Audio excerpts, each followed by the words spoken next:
Ano-ano nga ba ang mga kakayahang komunikatibo? Ito ay ang kakayahang lingwistiko, kakayahang sosyo-lingwistiko, kakayahang diskursal, at kakayahang strategic. Kapag sinabi nating kakayahang lingwistiko, ito ay ang malalim na kaalaman at kakayanan na may kinalaman sa wika.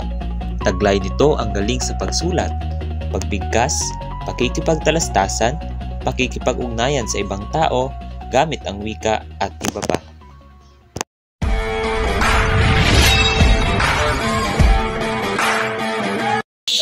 Isa sa ating magiging makakapanayam ngayong hapon na ito ay si Binibining Erica. Binibining Erica, magandang hapon sa iyo. Magandang hapon. Ako nga po pala si Ginoong Christian Gumolon. Ngayon nais kong magpakilala ka sa ating mga manonood.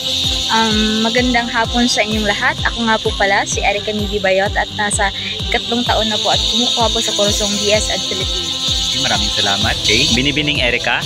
Ang aking unang katanungan sa iyo ay, ano ang kakayahang komunikatibo? Kakayahang komunikatibo. Komunikatibo. So para sa akin, kakayahang komunikatibo ay ang pagkakaroon ng isang pagpapahayag ng impormasyon or pakikipagtalastasan ng isang tao. Ang pagkakaroon ng kakayahang komunikatibo ay hindi lamang pagbabahagi ng impormasyon, kundi ang pagkakaintindi ng iyong binahagian ng impormasyon. Yun ang para sa akin ang kakayahang komunikatibo.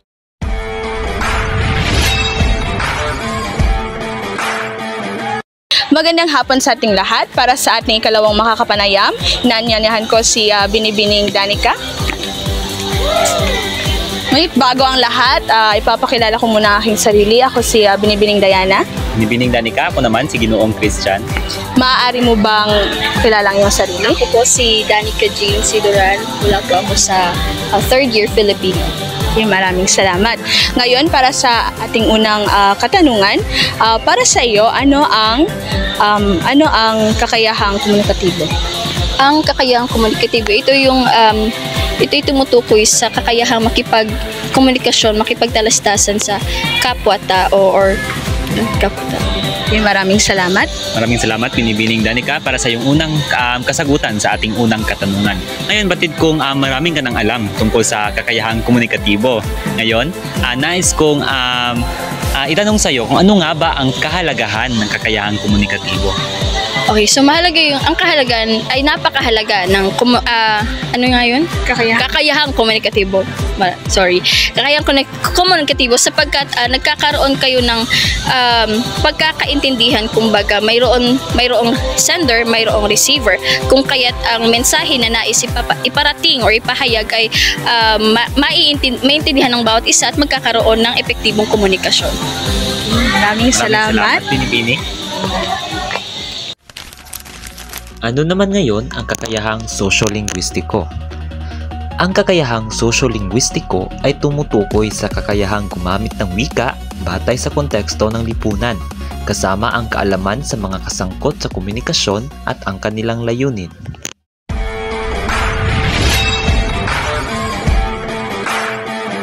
Hi, Be, kumusta ka na? Okay lang naman. Ikaw, kumusta ba? Ay, okay lang din. Buti naman. Ay, Be, may tanong ako. May alam ka ba sa mga kasarayang pangkomunikatibo? Konti. Ay, may tanong ka lang, Be. Ano ang may papayo mo sa mga kabataan o individual na hindi pa ganong bihasa sa paggamit ng tamang pagkikipagkomunikasyon? Dapat magsanay sila sa kung paano sila makikipag-usap sa kanilang kapwa, no? At palawakin ng kanilang bokabularyo at pang-gramatika, kasi ang gramatika ang pinaka-importante kapag tayo nakikipag-usap sa ating kapwa.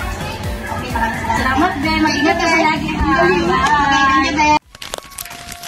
Ano ang kakayahang strategic? Ang kakayahang strategic ay tumutukoy sa paggamit ng strategy kung paano maisasagawa ang isang bagay upang mapunan ang kaalaman sa tuntunin sa wika. Ito rin ay nagsasabi na walang perpektong kaalaman ang nagsasalita sa kanyang wika at nagkakamali minsan, ngunit hindi kinikitaan ng pag-aalala dahil alam niya kung paano ang gagawin gamit ang mga estratehiyang strategic. Magandang hapon sa lahat. So ako po si Kira Lysel Douglas. Ako naman si Jasmine Casip.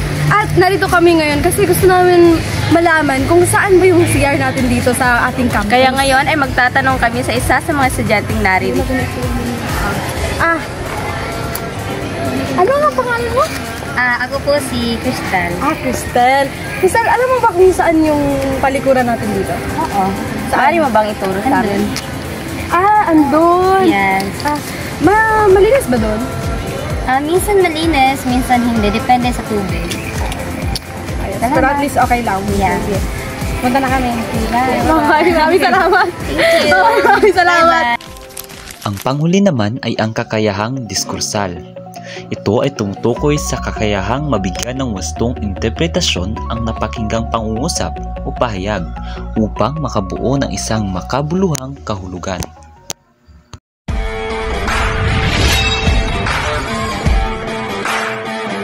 Ngunit bago tayo magpatuloy sa ating katanungan, maraming salamat sa iyong pagtugon sa aming pakikipanayan.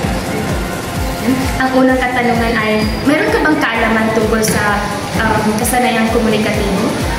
Sa aking pagkakalam, mayroon naman akong napag-aralan noong pagkapanahunan noong aking second year. Para sa akin ay meron itong may 4 na atang elemento, yung kasanayang linguistiko, kasanayang socio-linguistiko, kasanayang procedural at kasanayang diskurso, di ba? So, para sa akin, mukhang meron mo na kung maisasagot sa lahat ng mga katanungan. Bukod dito, gaano kahalaga ang kasanayang komunikatibo sa pang-araw-araw na pagkikipagtalastasan? Sa katanungan na yan ay may roong napakalaking ambag ng kasanayang komunikatibo sa ating pang-araw-araw na pagkikipag-usap. Halimbawa na lamang sa ating pagkikipag-araw-araw, nakipag-komunikasyon sa bawat isa. May mga dalaw ito, mga procedure natin sinusunod, hindi ba? Kaya naman, sa pagsunod nito, katulad na lang ng mga socio-linguistiko at linguistiko, ay makikita natin na may pagtugon o may mga malaking ambag talaga ng wika sa ating pagkomunikasyon. Kung sa paraan na ito ng photos, pasalaysay, o kahit anong diskurso ng paggamit. Kung ano bang medium, ito ba isang gamit ng mga instrumento sa pagkipag-ugnayan o pagkipagsalita, ito ay talagang may mga malaking ambag o epekto sa ating mga pang-araw-araw na komunikasyon. Maraming salamat.